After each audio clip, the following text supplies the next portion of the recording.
Assalamualaikum and hi guys, I'm Muhammad Syed Ridwan Maulud, study at University Utara Malaysia. I study course Development of Management under School of Government. Today, we will talk about construction technology. In construction technology, its process is very important and the main step prior to its execution inside. A process is defined as a system of operations in the design, development and production of a project. So, I will identify and describe process involved in construction technology for you guys.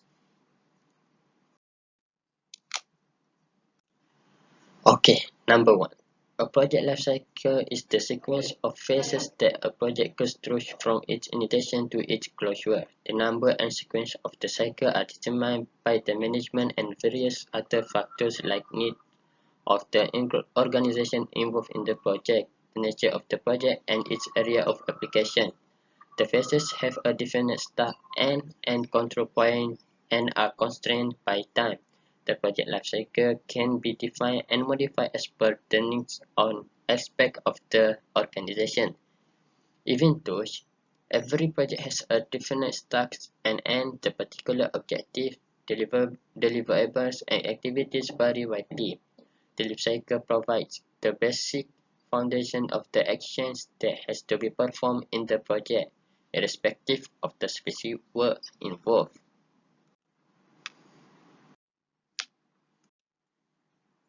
Main characteristics of project lifecycle. Although projects are unique and highly unpredictable, their standard framework consists of same generic lifecycle structure, consisting of following phases. The first one is the initiation phase, starting of the project. The planning phase, organizing and preparing. The third one is the execution phase, carrying out the project, and the last one is the termination phase, closing the project.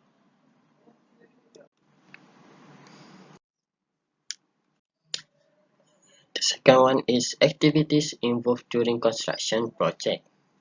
The number one is building location or site selection. The first thing that determines what you are going to put is where you are going to put it and under which conditions. By conditions, I mean things such as access and egress or where on the property from the standpoint of position in relation to the sun for best passive solar benefit and lighting, soil characteristic, roof load, bearing as well or the watershed quality. This is where soil engineering is vital to give architects and engineers the information they need to design the appropriate foundation and ensure you are not putting your building on top of quicksand or in a depression accumulating rainwater or in the way of potential mudslide. The second one is planning. Let's use China as our benchmark. If China can build a 100-story building from excavation to site preparation to occupation within 90 days, may go for a completion of an average 3,000 sq ft single-family residence is 90 days start to finish. This is about attention to the details and efficiency. You don't need a licensed architect until you have decided on all of the many details yourself and are quickly prepared to quickly change what you want to what will conform to existing building codes. What you want is an approved set of plans and a building permit and reputable building contractor that understands and has the capacity to build it according to plan in the 90-day time frame for the agreed price.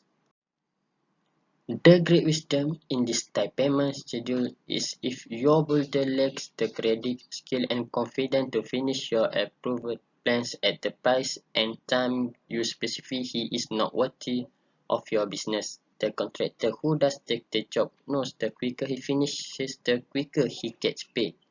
Using money as leverage puts due diligence squarely on your contractor's shoulders and ensure any inspection and correction are expeditious. Another important consideration is selecting the best time of year for optimum weather conditions to avoid delays. The third is inspector builders honest. There are numerous inspections and corrections that take place during the building process. All inspectors are different. Some engage the owners, others do not. They are busy and have multiple projects to inspect. On any given day, if you are the lucky homeowner who happens to find yourself spending a lot of time talking to an inspector, do not be flattered. They probably had a cancellation at another job site and trying to kill time. Some inspectors are frustrated writers and hand the builder a correction list the size of a novel after you boil down and cut with milk is routinely minor and quickly remedied by experienced contractor. On rare occasion, I had to seek a senior inspector to overrule an inspector who was inexperienced. Successful contractors conform to the building code and maintain a good relationship with building department and inspectors. Qualified contractors know the building code, abide by them, and study inspection when required. The key here for owner is no news is good news. The fourth is excavation site preparation. Before any digging takes place by law, dig alert must be called to notify all parties who may have any lines to locate so they can come to the property and identify the location and depth of any piping or electrical lines below the surface whose damage could cause injury or death or service interruption.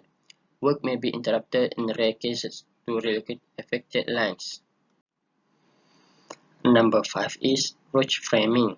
For the coming weeks, expect a never-ending cacophony of hammers and saws. The objective is to get the roach framing, shear walls, sheathing, plumbing, gas, electrical, mechanical, and roof completed as quickly as possible to get the building sealed to protect against water change. Number 6 is interior drywall installation. This is the sheetrock covering the interior walls, studs, and ceiling that ends up getting paint or wallpaper after the final inspection of the drywall is approved. 7. Exterior and landscaping. While work progress on the inside, outside stucco, painting, sidewalks, driveways, fashion, sprinkler system, landscaping, jacuzzi, swimming pools, light fixtures, and rain gutters are being installed. A big part of the contractor's job is making sure at every step of the building process that every segment of the inspection process is ready for inspection in its entirety. Number 8 is set and finish. Just about the time you're out of gas and out of money, lo and behold, you're done. This is when all the features, appliances, and hardware are installed. If the contractor has done his job, the last thing to be completed is the touch-up, painting, and the capex. And the last one is final approval. Following final approval authorizing occupancy by the city building inspector comes the owner walkthrough. If the contractor built everything according to plan, it should end in celebration and happiness for a job well done.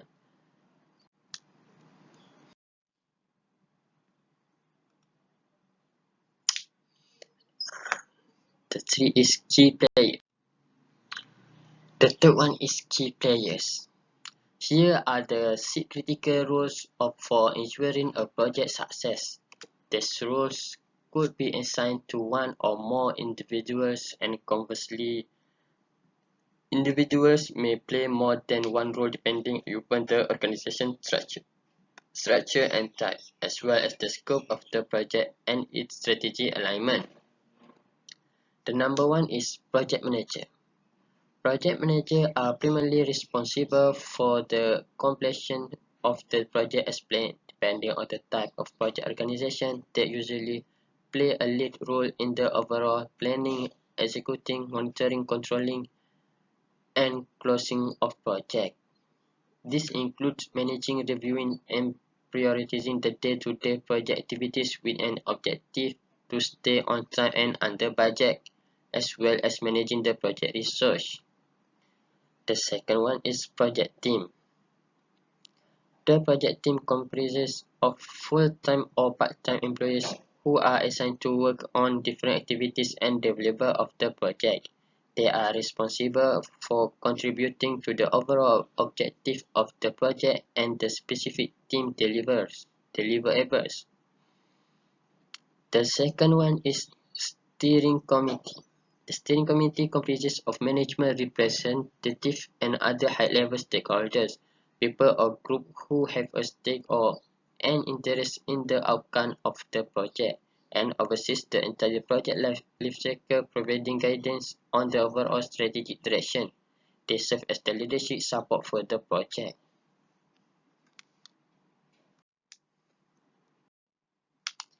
The fourth is project client.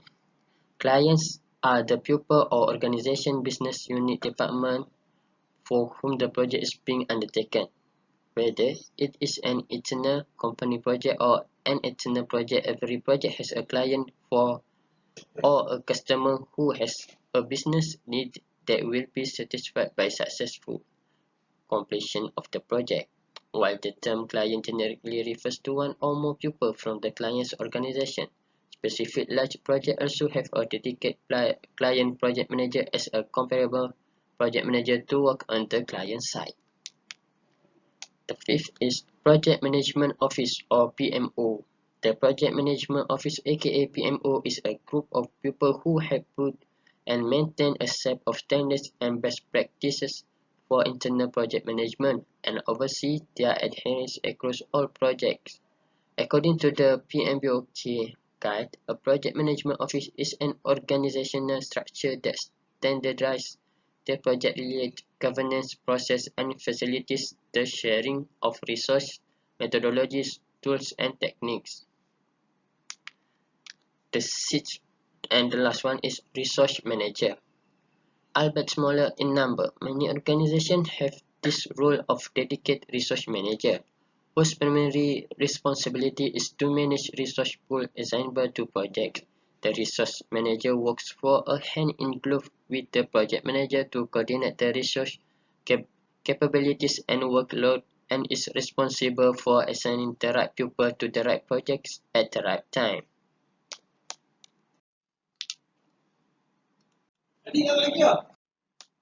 Okay. Project planning and controlling. What is project plan? A project plan is a model of the process that the project team intends to follow to realize the project objectives.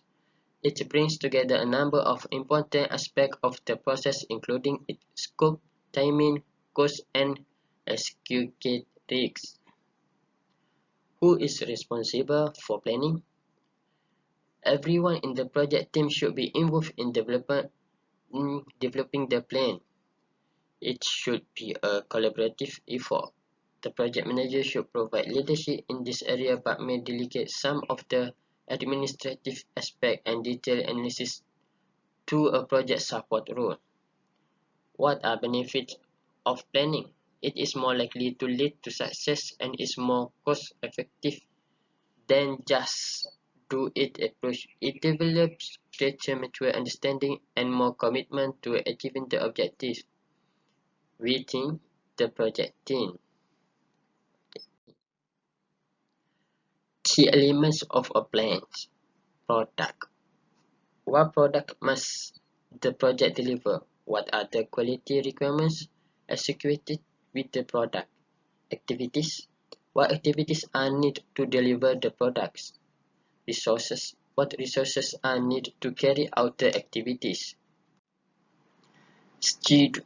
In what sequence should we carry out the activities? How long will the activities take to complete? Are the required resources available? How long will the project take over? Budget. What are the time phase resource requirement financial costs?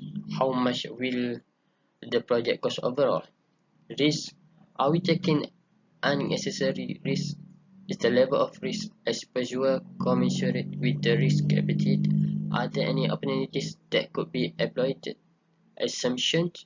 What are the underlying assumptions associated with the plan?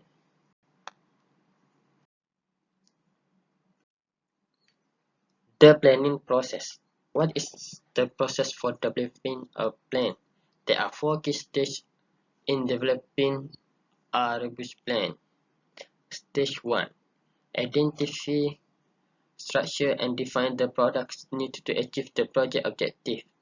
Break down the work needed to deliver the product into discrete work package.